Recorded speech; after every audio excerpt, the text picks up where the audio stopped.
болды. Руслан Өтепбай сүйінші жаңалығын бөлісті.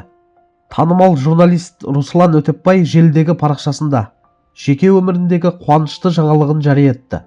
Бұл туралы Түркістан.kz сайты хабарлайды.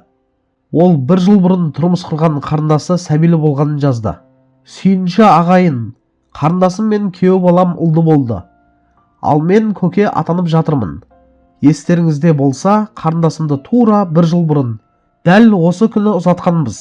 Араға бір жыл салып, тура сол күні босанды. Маған да, сіздерге де жұғысты болсын. Аяқтарынан тік тұрып қызмет еткен Алматы қаласындағы нөмірі 3 перзентхана ұжымына алғыс айтамын. Әр ана аман есен босанып, сәбиін бауырына алып, шаңырағына қуанышпен оралсын, деді журналист. Құрметті көрермендер, Руслан Өтепбайдың қарындасы мен күйеу баласының шаңырағында ұлдың дүниеге келуі бір әулеттің ғана емес, бүтін елдің тілекші жүрегін тоқтатын қуанышты жаңалық.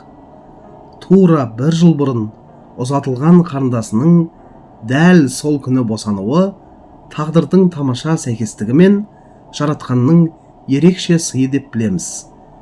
Көке атандым деп шын көңілмен қуанып отырған азаматтың қуанышына ортақпыз. Сәбиге ұзақ ғұмыр, ата-анасына сабыр, денсаулық, береке тілейміз. Әр ана аман босанып, әр шаңырақта осындай қуанышты сәттер көп болсын. Бұл жаңалық көпке жұғысты болғай.